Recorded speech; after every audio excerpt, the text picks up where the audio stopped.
성경은 하나님께서 사람들에게 하신 말씀들이 나옵니다. 그래서 하나님의 말씀을 통해서 하나님을 알 수 있고 배울 수 있고 그분의 성품과 속성과 또 그분의 뜻과 그분의 마음을 우리 성경 안에서 배울 수 있습니다.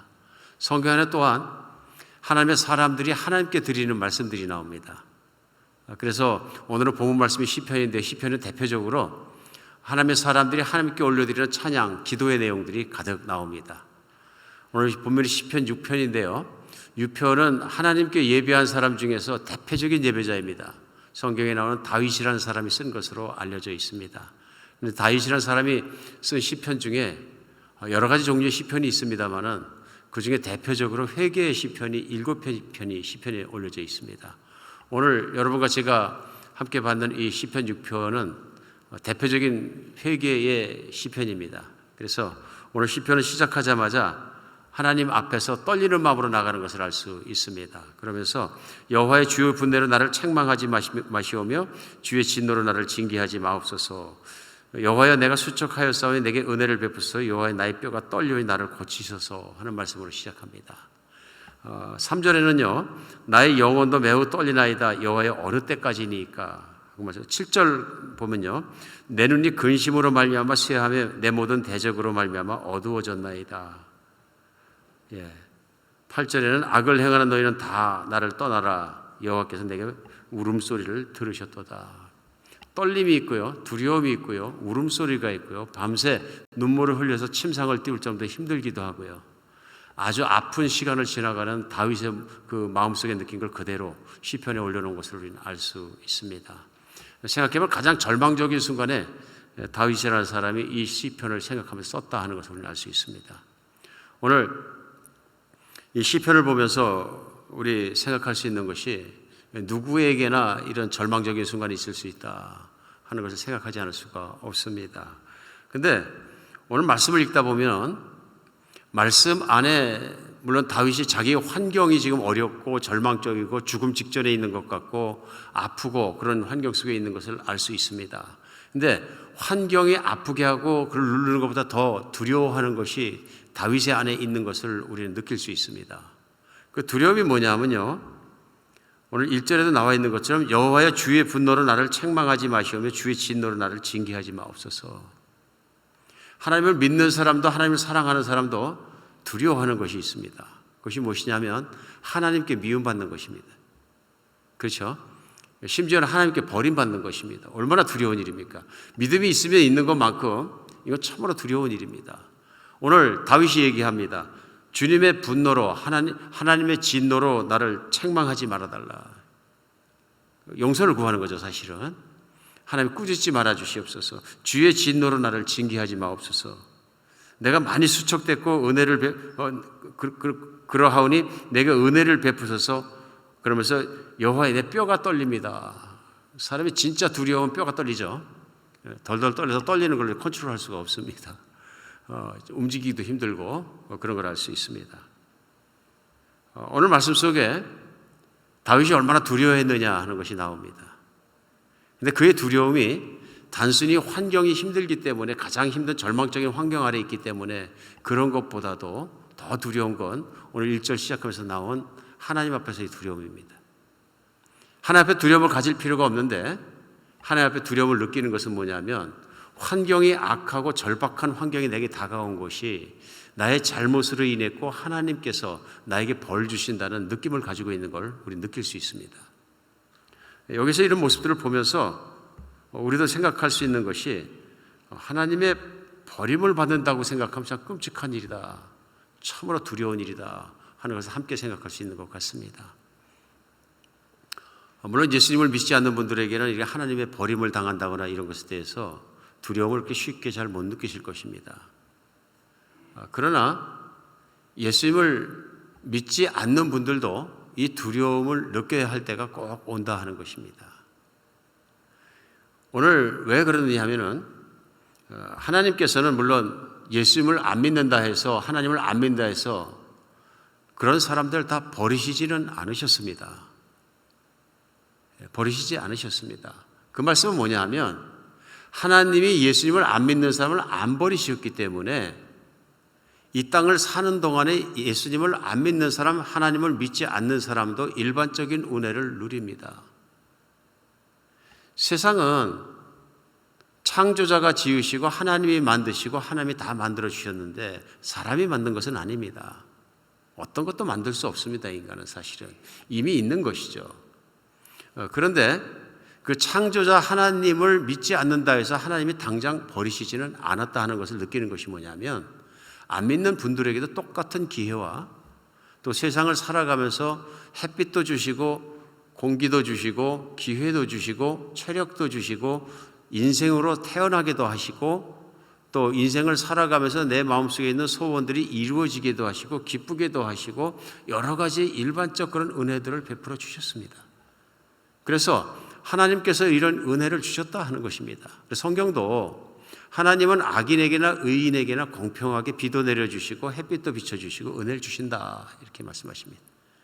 심지어는 성경은 하나님께서 그 아들 예수 그리스도의 이 땅에 보내주실 때에 이 땅에 소위 죄인들, 악인들, 하나님을 모르고 하나님을 믿지 않는 사람들을 위해서 보내주셨다. 그리고 예수님도 또 말씀하셨어요. 나는 죄인을 구하러 왔다 하고 말씀하셨어요. 그래서 사람들이 그 당시에 비난도 했습니다. 죄인들의 친구다, 예수님이 이렇게 얘기했어요. 죄인들을 사랑하시는 거예요. 그런 면에서는 아직 예수님을 안 믿고 하나님을 안 믿었다 해도 버림받은 것은 아닙니다. 하나님의 버림받은 것은 아니다. 그러나 하나님의 버림받을 때가 온다고 성경은 말씀하십니다. 그 버림받을 때가 언제냐 하면은 사람이 죽었을 때, 이제 육체 가운데 죽었을 때 어떤 일이 일어나느냐, 하나님의 심판대 앞에 설 수 없다, 밖에 없다 이렇게 얘기합니다. 하나님의 심판대 앞에 서게 되면 이제 거기서 하나님께서 그를 구원해서 영원한 생명을 줄 수 있는 이유가 없기 때문에 죄인과 악인으로 발견되면 그때 심판의 결과가 무엇이냐면 지옥에 가게 된다고 성경은 말씀하십니다. 그러니까 지옥은 버림받는 곳입니다. 지옥은 처절하고 철저하게 버림받는 곳입니다. 지옥은 아무리 거기 가서 회개를 하든 뭐 하든 모르고 했습니다 얘기를 하건 기회가 없는 곳입니다.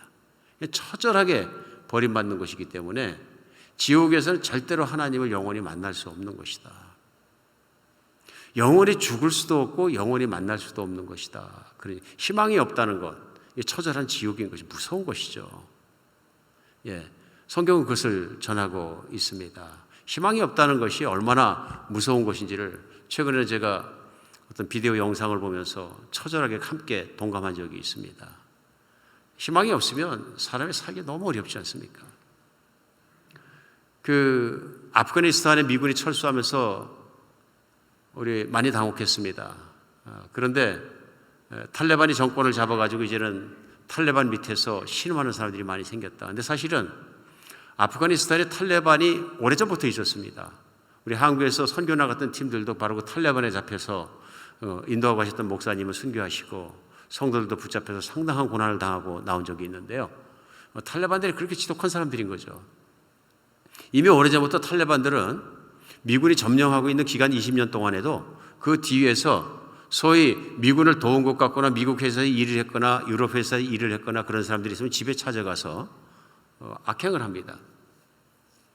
그래서 그 다큐멘터리에 보니까 6년 전에 그 내용이 나옵니다. 그 내용이 뭐냐 하면은 한 집안에서 두 형제가 있는데 장성한 두 형제가 먹고 살기 위해서 미국 사람의 회사에서 일을 하게 됩니다. 밤에 탈레반이 찾아옵니다. 그 기밀을 알고 이 두 아들이 도망가 버렸습니다.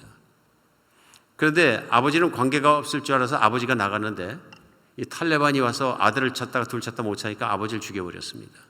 밤에 와서 몰래 찾아와서 죽였는데요.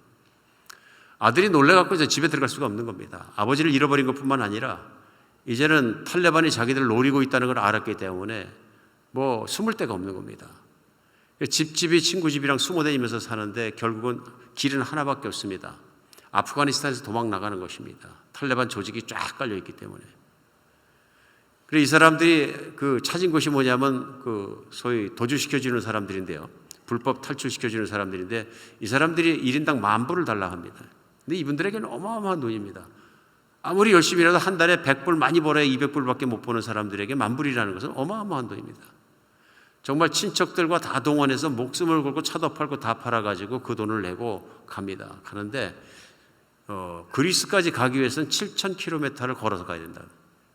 여러분 7,000km를 걸어서 간다는 것이 아프간을 출발해서 파키스탄으로 들어가서 국경을 넘어가는데 걸릴까 봐 버들버들 떨면서 산악길로 통해서 갑니다. 아무도 없는 산악길을 밤낮으로 걸어갑니다.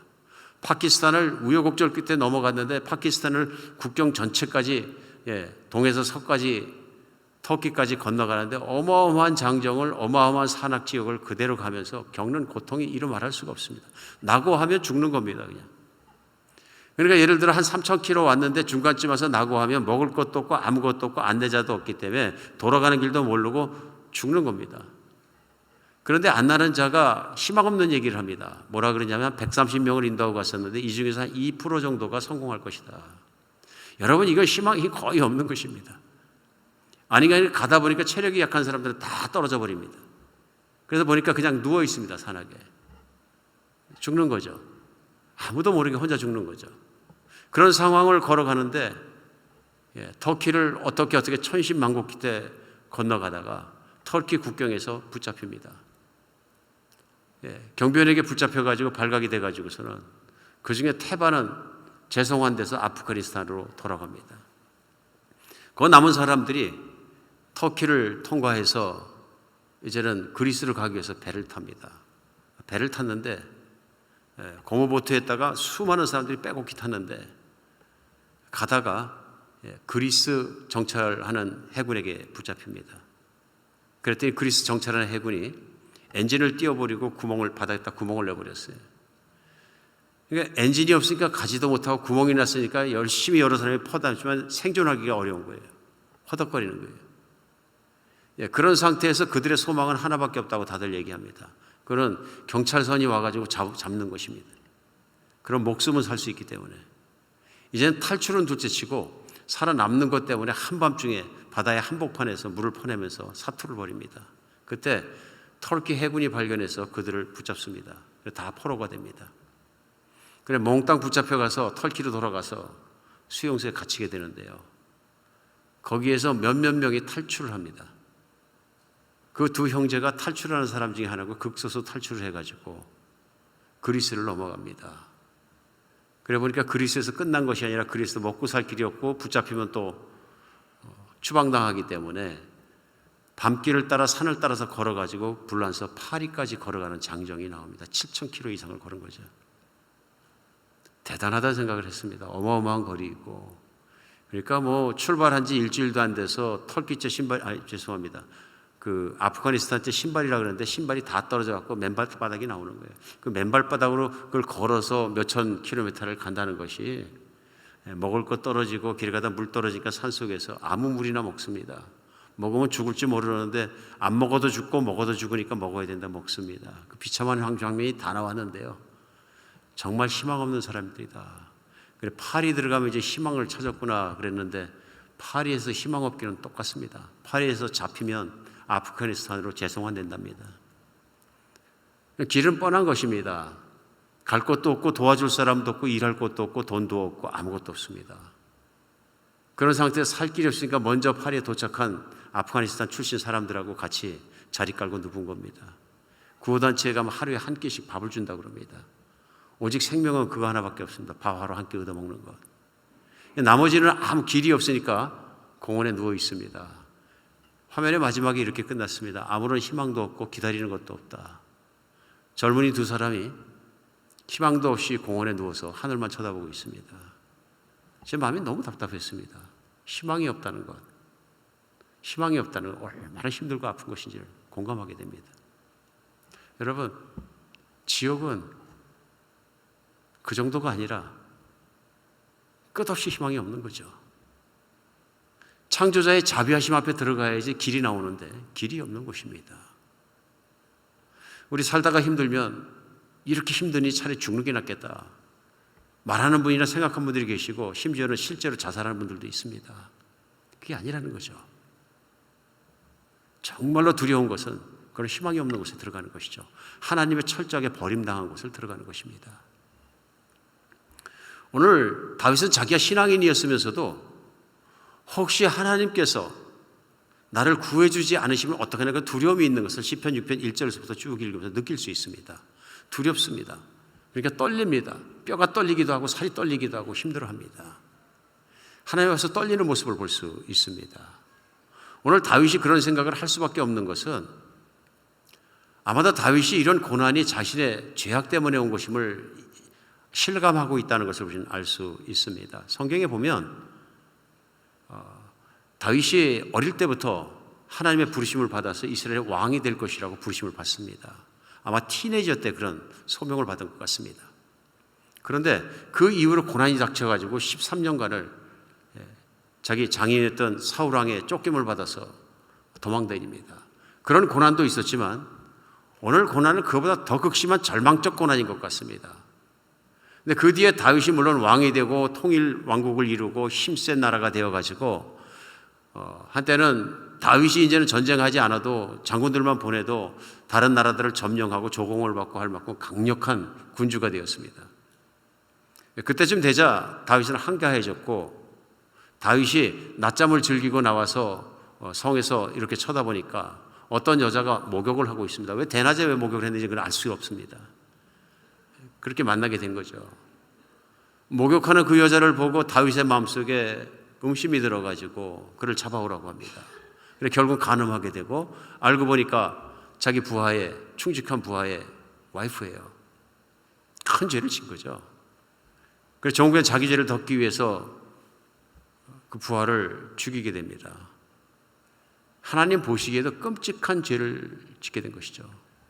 하나님이 버려버리셔도 괜찮을 만큼 끔찍한 죄 아닙니까? 뭐 제가 다 하나님 버리심에 합당한 것이지만 근데 하나님께서 다윗을 향한 사랑을 거두지 않으십니다. 물론 다윗이 엎드려서 회개했고요. 회개한 걸 받아주셨습니다. 그러나 다윗의 죄의 결과가 남습니다. 그러면서 하나님께서 하신 말씀, 선지자를 통해서 하신 말씀이 내 집안에서 칼이 떠나지 않으리라 말씀해요. 이후로는 내 집안에서 칼이 떠나지 않을 것이다. 아닌 게 아니라 다윗의 자식들이 싸우기 시작하고요. 자식들이 서로 칼로 찔러 죽이기 시작합니다.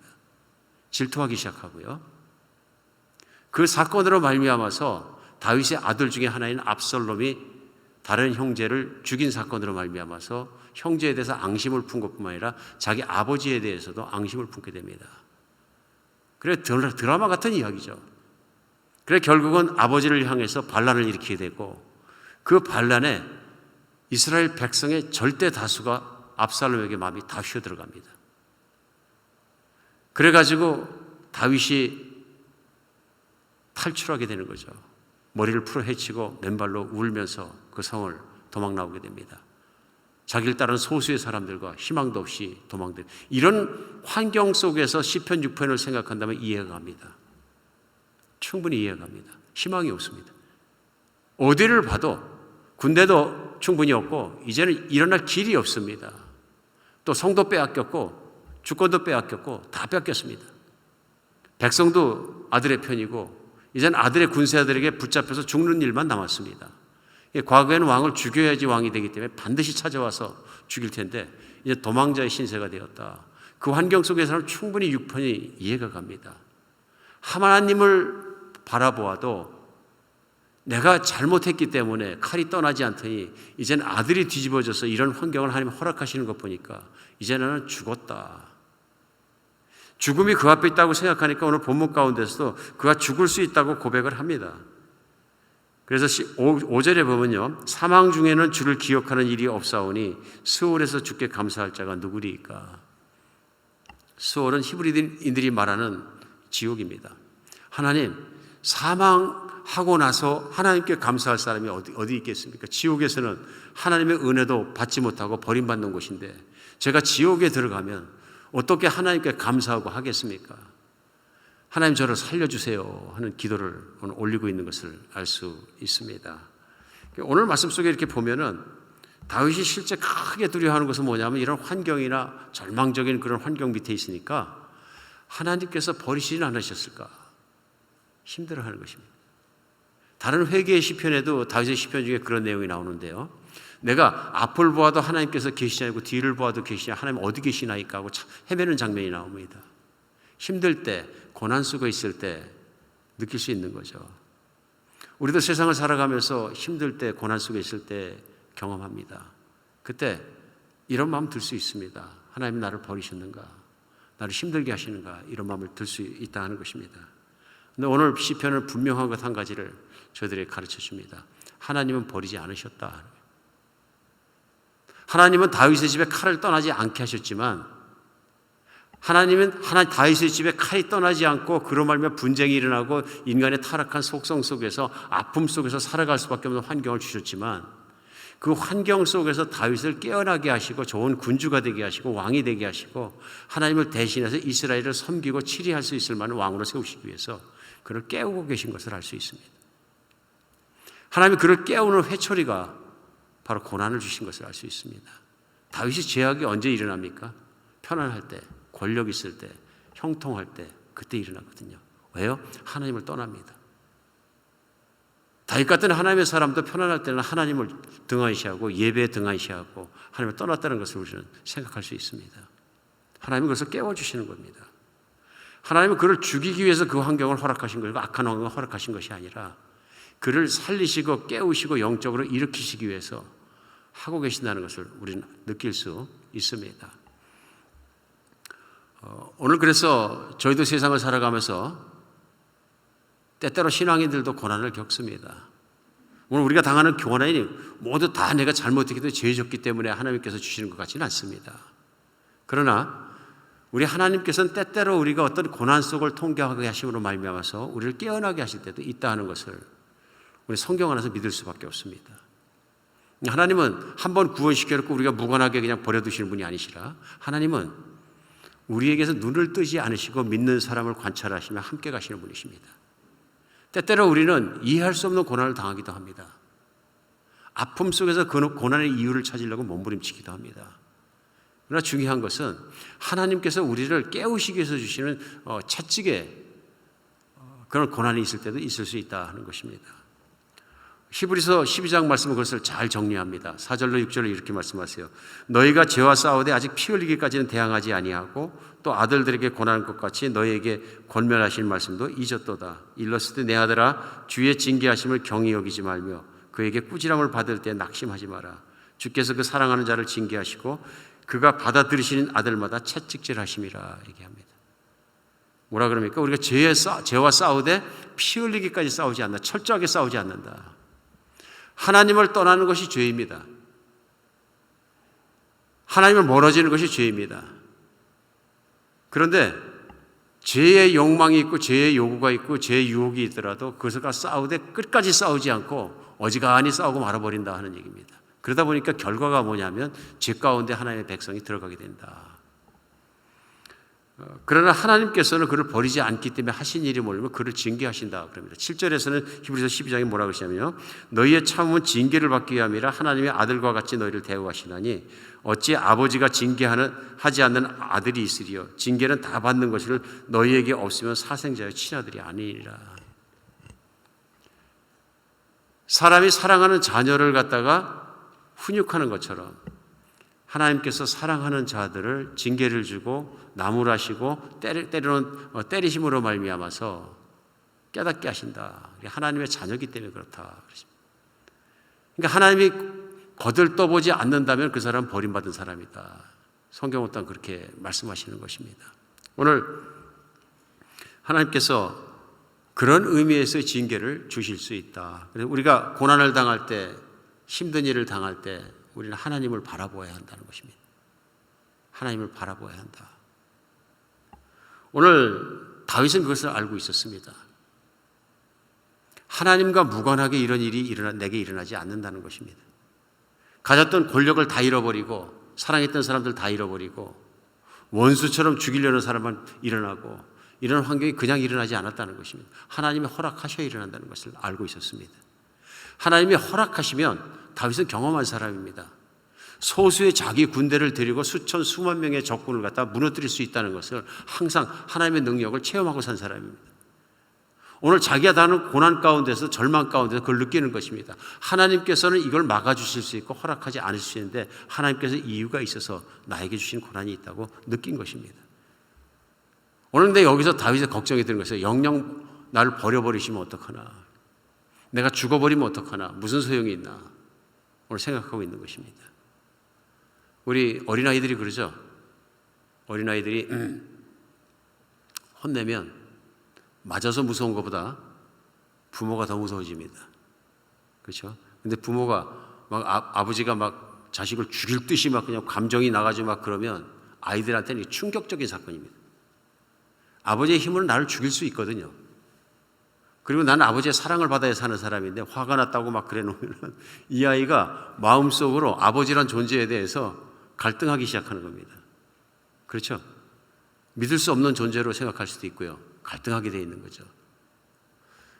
저희 딸이 어릴 때 제 기억으로는 한 번인가 두 번 혼난 것 같아요.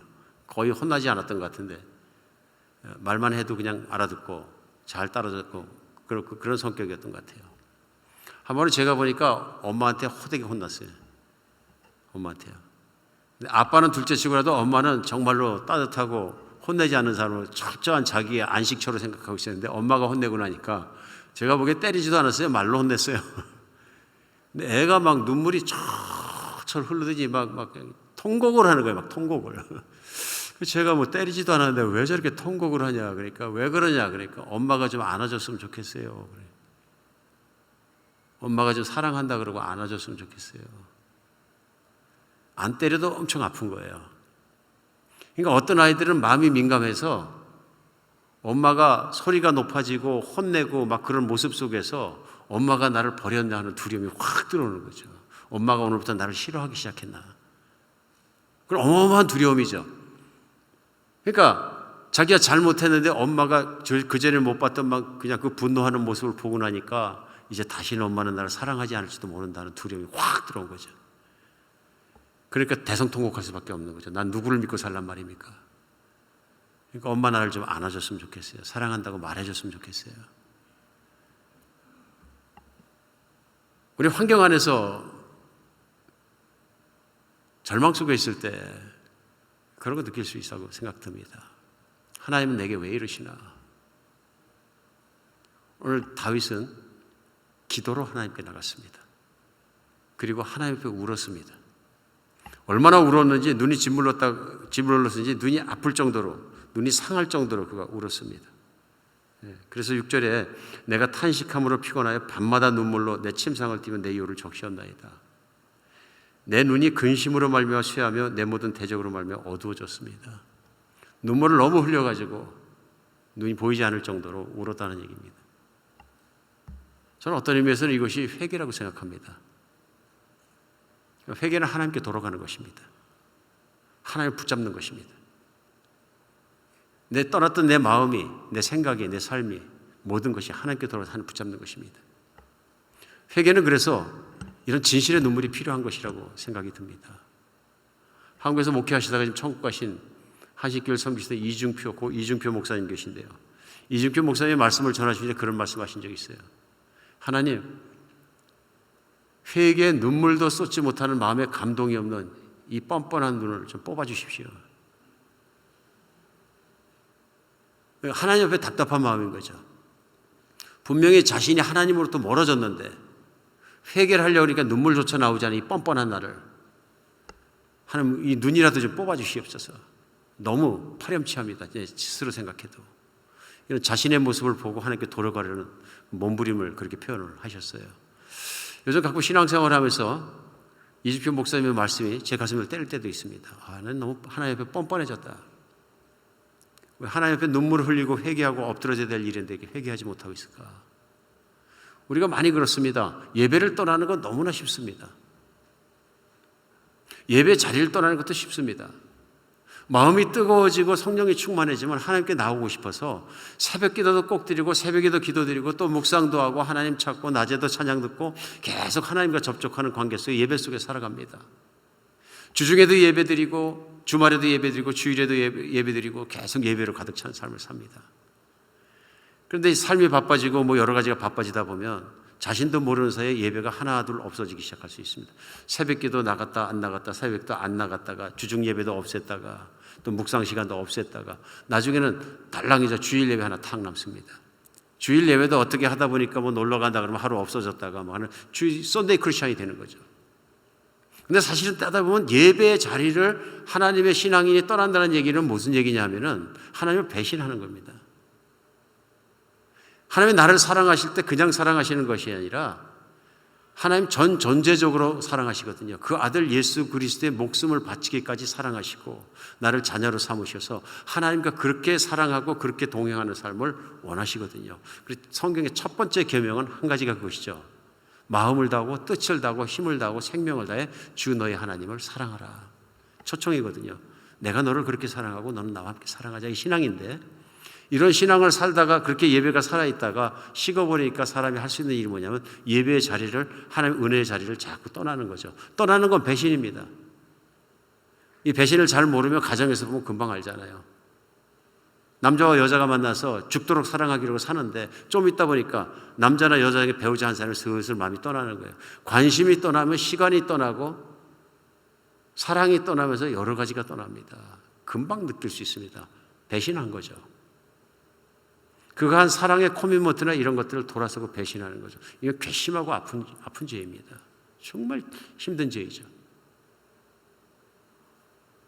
오늘 하나님께 나가는 회개의 자리가 그런 것입니다. 내가 떠났던 마음이 모든 것들이 눈물을 흘리며 돌아오는 거죠. 다윗의 시편 6편에는 그런 눈물이 있습니다.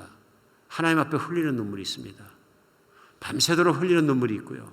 자기가 하나님 앞에 두려운 것뿐만 아니라 하나님 이제 나를 용서해 주시고 안아주세요.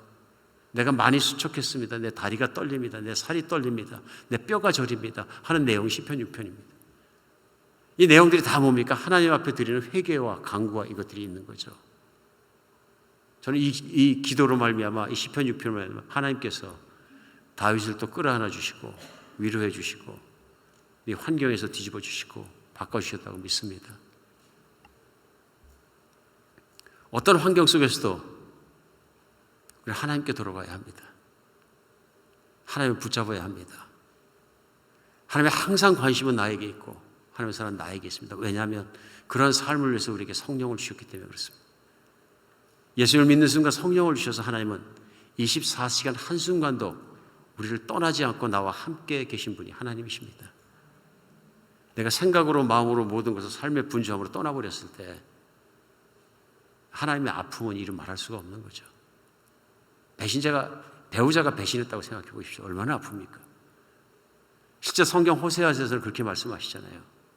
하나님이 믿는 자의 남편같이 표현을 하시면서 방탕한 여자를 등장하게 해서 남편을 버리고 나가고 밖에 나가서 애를 낳고 막 계속 그런 여자를 계속 용서해 주는 과정이 나옵니다.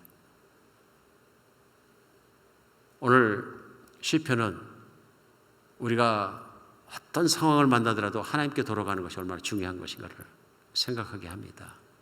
오히려 우리가 울고 하나님께 돌아갈 수 있으면 그것은 은혜입니다. 하나님께서 주신 가장 큰 은혜는 믿음을 주시는 거 아닙니까? 믿음을 갖기 위해서 필요한 게 있습니다. 깨닫는 마음을 주셔야 됩니다. 깨닫는 마음을 주셔야 됩니다. 내가 누구인지 하나님 앞에 누구인지 내가 신앙 상태가 어떤지 깨닫는 마음을 주셨을 때 우리는 회개할 수 있습니다. 회개하면 가슴이 뜨거워지거든요. 회개하면 믿음이 회복되거든요. 회개하면 관계도 회복되거든요. 절박한 순간 절망적인 환경 속에 정말로 그것만 가지고 애통할 필요는 없다 하는 생각이 듭니다. 며칠 전에 교회 장로님 만났는데 그 말씀 하시더라고요. 고난당하는 것에 대해서 나한테 얘기하라 그러시더라고요. 내가 당하는 힘든 일에 대해서 나한테 얘기하라고. 많이 겪어보신 거죠. 우리 인생을 살면서 이런저런 이유로 많이 고난당합니다. 중요한 것은 고난 속에서 내가 무엇을 배웠느냐, 고난 속에서 내가 어떻게 하나님을 붙잡았느냐 하는 것입니다. 오늘 시편은 저에게 그것을 가르쳐주고 있습니다. 물론 세상을 살면서 내가 잘못하지 않았는데 내 죄악이 아닌 것으로 말미암아 고난당할 수 있습니다. 내 가족이 나를 배신해서 내 배우자가 나를 배신해서 내가 극심한 관계 고통을 당할 수도 있습니다. 내 친구가 나를 배신해서 투자를 잘못했더니 홀딱 사기 맞을 수도 있습니다.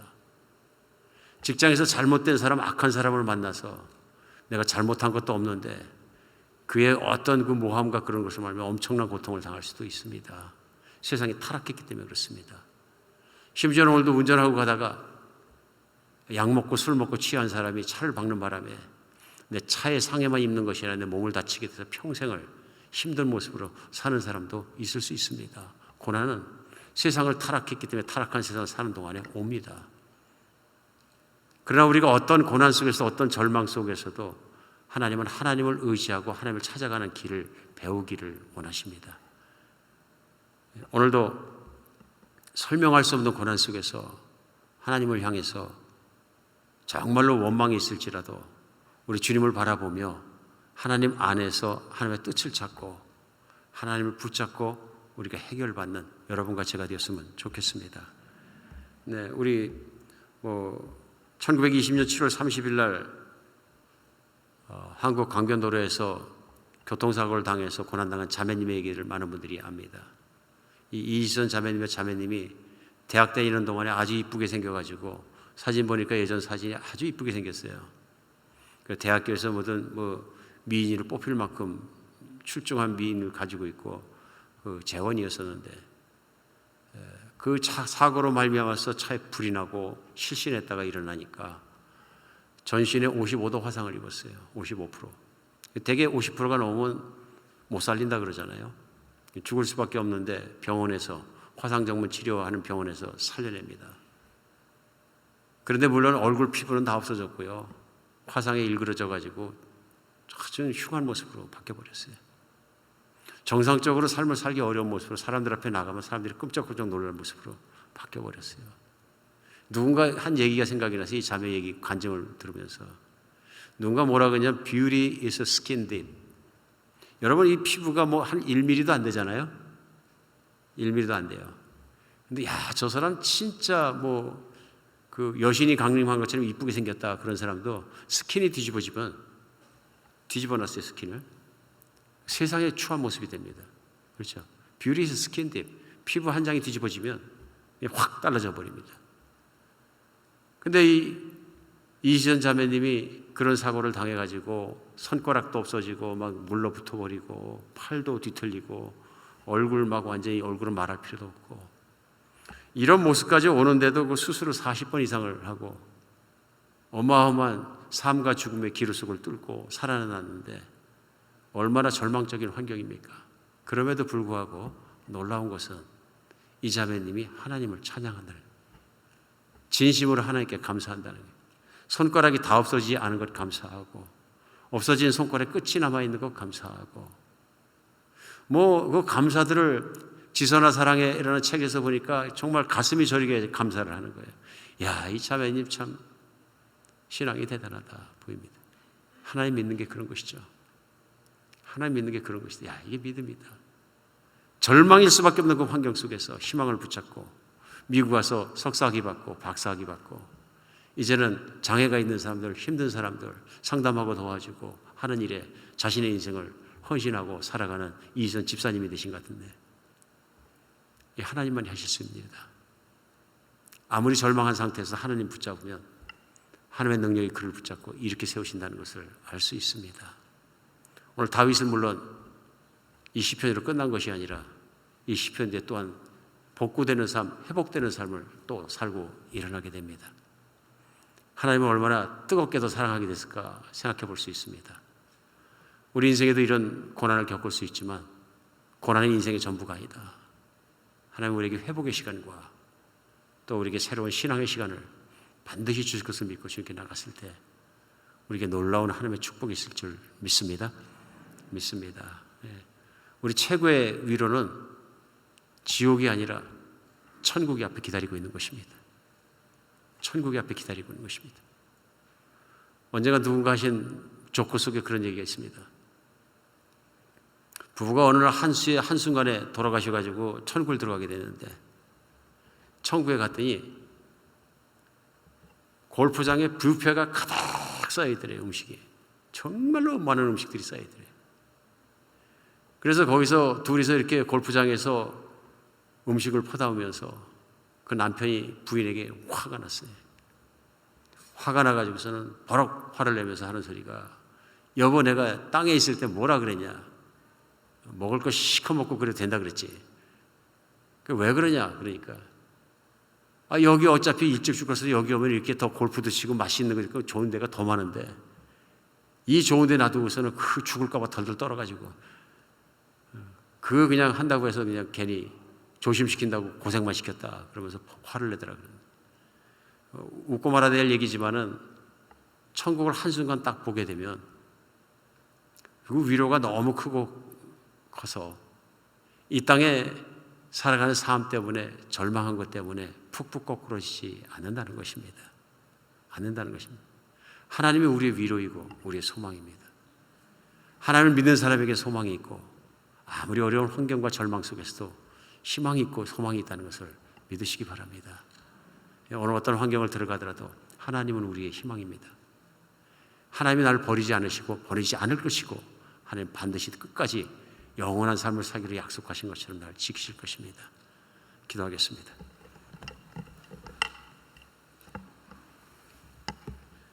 예, 하나님, 저희들이 믿음이 연약해질 때,